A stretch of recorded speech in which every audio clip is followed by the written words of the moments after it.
Novak Djokovic, Jakub Mensik, c'est la grande finale de Miami, deuxième Master 1000 de la saison. Novak Djokovic, 37 ans, Jakub Mensik, 19 ans, 18 ans d'écart séparent les deux joueurs. Novak Djokovic joue pour l'histoire, joue pour son 100e titre en carrière. Jakub Mensik joue pour l'espoir, pour son premier titre en Master 1000. Qui va remporter cette finale? On en parle tout de suite. Salut à tous, j'espère que vous allez bien, je suis très heureux de vous retrouver pour une toute nouvelle vidéo et aujourd'hui on va parler de cette finale de Miami entre Jakub Mensik et Novak Djokovic, entre la légende Novak Djokovic et l'espoir Jakub Mensik, l'espoir tchèque Jakub Mensik. On va remonter leur match précédent tout au long du tournoi. On va voir ce qui s'est passé. Novak Djokovic n'a pas perdu un set. On va voir aussi des choses sur Mensik qui sont très intéressantes. Mensik qui est le meilleur serveur de cette douzaine à Miami, donc c'est très intéressant.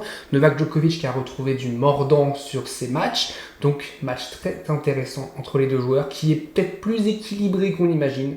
Et on va commencer honneur à Jakub Mensik, c'est lui le plus jeune, donc honneur à Jakub Mensik pour son parcours. Il a commencé, lui il a eu un tour de plus que Novak Djokovic déjà, donc ça peut jouer. Et il avait commencé face au vétéran Roberto Bautista Agut et il avait gagné en 3 manches, 4-6, 6-3, 6-1. Ensuite, il avait battu, et ça je pense que c'est le match dont on se souvient, il avait battu le vainqueur d'Indian Wells, Jack Draper, 7-6, 7-6. Retenez bien le score, 7-6, 7-6. Donc il ne perd pas un tie-break à ce moment-là. Ensuite, la suite du parcours de Jakub Mensik, c'est face à Roman Safiolin. Bon, pas de folie, pas de dinguerie. 6-4, 6-4 pour Mensik, un match assez tranquille. Ensuite, Marat qui fait forfait, donc pas de huitième de finale pour notre ami Mensik. Ensuite, en quart de finale, il bat Arthur Fils, retenez bien le score, 7-6, 6-1. Et Arthur Fils qui a totalement craqué physiquement dans le deuxième set, mais il gagne 7-6, 6-1, retenez bien le 7-6.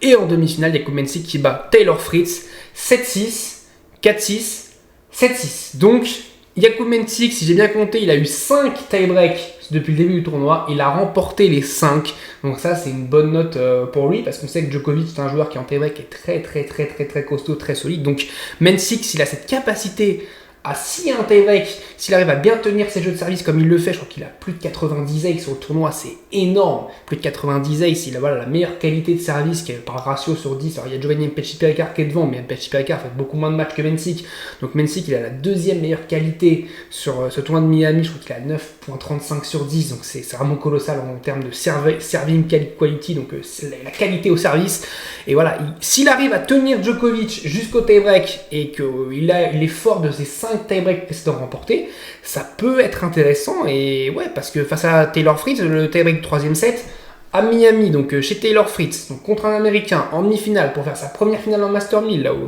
Taylor Fritz en a déjà fait, donc évidemment il n'y a pas la même pression. Il a réussi quand même à s'en sortir sur ce tie-break là et très costaud et franchement ouais, Mensik il m'a un peu impressionné sur ce tournoi. Et alors auquel parcours on peut un petit peu nuancer parce qu'il joue un Draper qui est cramé, Safiolin au 3e tour c'est pas dingue, ensuite Marat il fait forfait, Arthur Fils il est cramé, puis bon par contre Fritz on peut pas vraiment dire grand chose parce que Fritz c'était Fritz et même s'il fait pas un début de saison exceptionnel, Taylor Fritz ça reste un top 10, donc vraiment grosse victoire pour Mensik. Pour moi c'est la plus belle avec celle contre Draper, celle-là c'est vraiment la plus belle de la quinzaine. Et maintenant on passe au vétéran Novak Djokovic. Alors notre ami Novak Djokovic, ou pas d'ailleurs, Novak Djokovic qui a démarré son tournoi très convaincant, 6-0, 7-6 face à Hijikata. Bon, Hijikata, tout Hijikata que c'est, fallait quand même que Djokovic se remette en confiance après 3 défaites consécutives. Et face à Hijikata, ça s'est bien passé, un premier set très solide, un deuxième set un peu plus compliqué mais qui remporte au tie-break. Et ça va être la même chose, le même match face à Hugo Carabelli qui remporte 6-1, 7-6 et encore une fois un tie-break remporté aussi par Novak Djokovic. Ensuite, on peut se dire que le tableau se complique un petit peu. Lorenzo Musetti, on sait que face à Musetti, il y a souvent de beaux matchs, on est capable d'avoir de super matchs comme le match de plus de 4 heures qu'il y avait à Roland Garros qui avait fini à 3 heures du mat, c'était l'an dernier. Voilà, rien du tout. 6-2, 6-2 pour Djokovic, ultra convaincant, le Serbe qui défonce Lorenzo Musetti. Ensuite, Sébastien Corda, joueur qui l'a déjà inquiété, qui a notamment eu des balles de match. Rappelez-vous, c'était à Adélaïde en 2023, ça commence à dater quand même déjà, et Corda qui a failli prendre un set à Djokovic, qui a failli être le seul joueur à prendre un set à Novak Djokovic, mais il n'a pas réussi. La série pourtant pour le set à 5-3 dans le deuxième set, mais Djokovic remporte encore 6-3, 7-6, encore un tie-break remporté par Novak Djokovic. Ensuite, Novak Djokovic s'est défait facilement Dimitrov. J'en ai parlé dans ma dernière vidéo, j'avais dit que pour moi, Dimitrov, il a le jeu parfait pour sublimer Djokovic, qui est déjà exceptionnel, mais pour sublimer Novak Djokovic. Dimitrov ne peut vraiment rien faire. Il a breaké d'entrée, Dimitrov, et à part ça, il n'y a rien eu. Franchement, ça a été une boucherie. J'avais dit, voilà, ça peut faire un 3-4, 4-4. J'étais optimiste, ça a fait 2-3 pour Novak Djokovic, il n'y a clairement pas eu match. Et donc, on se retrouve avec une finale avec un Mensik qui n'a pas perdu un seul tie-break, un Djokovic qui n'a pas perdu un seul tie-break, un Djokovic qui n'a pas perdu un set. On était un petit peu, on se posait des questions un petit peu sur le niveau de Djokovic ces derniers temps, voilà, depuis l'Open d'Australie. Est-ce que sa blessure, ça l'a un petit peu freiné dans sa progression, enfin sa progression. Quand je dis progression, c'est pas progression tennistique, c'est progression jusqu'à son objectif, qui est de remporter un 25e Grand Chelem. Donc Roland Garros, Wimbledon, US Open, cette période-là. Dans sa progression, pour être à son pic de forme en mai, juin, juillet, août. Là, on voit qu'au final, voilà, il est présent Novak Djokovic. Moi, c'est déjà l'enseignement que j'ai de ce Miami, c'est que même s'il perd la finale, il est prêt. Et pour moi, il sera évidemment dangereux. Il est toujours dangereux en Grand Chelem, mais il sera évidemment dangereux. Roland Garros, surtout Wimbledon, pour moi, où il peut vraiment faire quelque chose. Moi, d'ailleurs, au début de saison, j'avais dit que pour moi, s'il y avait un Grand Chelem que Djokovic gagnerait, ce serait à Wimbledon. Je le pense encore plus après ce qui s'est passé à l'Open d'Australie, ce qui se passe là à Miami. Et ouais, il y a eu 3 défaites, mais je me dis, Djokovic, quand il a des objectifs, qu'il a faim de quelque chose, on l'a vu là à Miami, il est sur le court, il n'était pas pareil qu'Indian Wells. Face à VDZ et Indian Wells, il était un peu, je sais pas, il était là sans être là. Et là à Miami, on sent qu'il veut aller chercher ce 100e titre, parce qu'il y a aussi cette carotte du 100e titre. Alors on peut dire que c'est anecdotique, mais quand même 100 titres, imaginez en carrière, ce serait juste derrière Connors qui a 109, Federer qui a 103. Mais à 100 titres, ce serait exceptionnel de réaliser ça pour Novak Djokovic, qui pourrait remporter, je crois, son 7e Miami aussi. Ça aussi, on s'en rend pas compte, c'est des chiffres vraiment de dingue. Mais il va jouer avec Mensik, qui a la dalle, qui, voilà, 19 ans, qui a la dalle, qui veut battre Novak Djokovic. On sait que cette génération-là de jeunes qui arrivent a moins peur de ce Big Three, alors on n'a plus Djokovic, mais a moins peur de ces joueurs-là. On l'a vu avec Alcaraz, on l'a vu avec Sinner, on l'a même vu avec Holger Rune quand il joue Djokovic, il n'a pas peur de jouer Djokovic. Mensik, on l'avait vu à Shanghai, il n'avait pas tellement peur de jouer Djokovic, même s'il fait un très bon premier set et après ça s'écroule un petit peu. Et je me dis, est-ce qu'on peut pas avoir ce même scénario aujourd'hui, c'est-à-dire un Mensik il est obligé pour moi de bien démarrer le match. S'il démarre le match tendu, qu'il s'est breaké d'entrée, ça peut déjà être très compliqué pour remporter le premier set. Pour moi, déjà, s'il se breaké d'entrée, pour moi, c'est quasiment mort pour le premier set. Et pour moi, s'il perd le premier set, je ne le vois pas être chez Djokovic. Et donc, le début du match va être primordial pour Jakub Mensik. Il faut qu'il garde sa qualité au service. On l'a dit, il a une excellente qualité au service depuis le début de la douzaine sur Miami. Il ne peut pas chuter en performance de service, sinon en face, il joue le meilleur retourneur du monde. Donc, c'est terminé si jamais ça arrive. Il doit essayer de saisir les moindres occasions face à Djokovic de break. S'il y a une occasion de break, il faut qu'il la saisisse. À part que Djokovic fait ace évidemment, mais s'il a l'occasion d'avancer dans le cours pour gagner un point face à Djokovic, pour breaker Djokovic, il doit le faire, il doit saisir les occasions.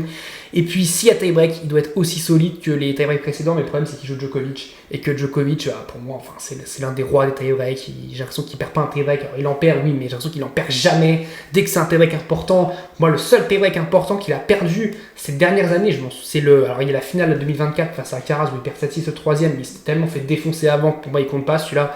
Mais c'est vraiment celui à Wimbledon 2023, il mène 1-7-0, il a balle 2-7 dans le tie-break du deuxième, et s'il gagne ce point, il mène 2-7-0 face à Alcaraz, et il le fait pas, et il perd, voilà, comme vous le savez tous, en 5-7, donc ce tie-break là a eu un impact considérable sur le palmarès, mais on peut dire de Novak Djokovic, qui a un grand chelem en moins du coup, mais pour moi, ouais, là, s'il y a un tie-break dans ces moments-là, Djokovic il va être très très fort et il va être très dangereux, et Mensik ne doit pas en fait craquer. En fait, Mensik pour moi il doit être à 100% voire plus tout au long du match, là où Djokovic peut se permettre sur quelques jeux d'être un peu moins bon. S'il gagne ses jeux de service tranquillement, Djokovic il peut sur quelques jeux de retour être un peu moins concerné, et puis dans les moments importants, à 3-3, à 4-4, à 5-5, il va essayer de piquer Mensik, et pour moi il peut le faire. Et je me dis que ouais, je vois Djokovic remporter ce match. De toute façon, je vois Djokovic pour l'histoire remporter ce match.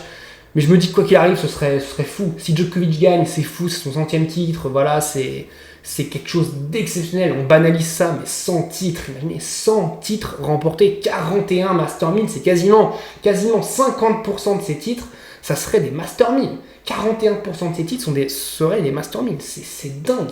Et puis si on rajoute les grands chelems, on serait du coup à 65% de grands titres remportés par Djokovic, si on considère Master 1000 et Grand Chelem. Alors j'ai pas encore considéré un Master, je crois qu'il y en a 6, donc on serait à quasiment plus de 70% de grands titres remportés dans sa carrière par Djokovic, qui ne sont pas des 500 ou des 250. Je pense qu'on ne se rend pas compte de ces chiffres qui sont colossaux. Et puis si Mensik gagne, pareil, ce serait dingue parce qu'il empêcherait Djokovic de remporter son 100e titre.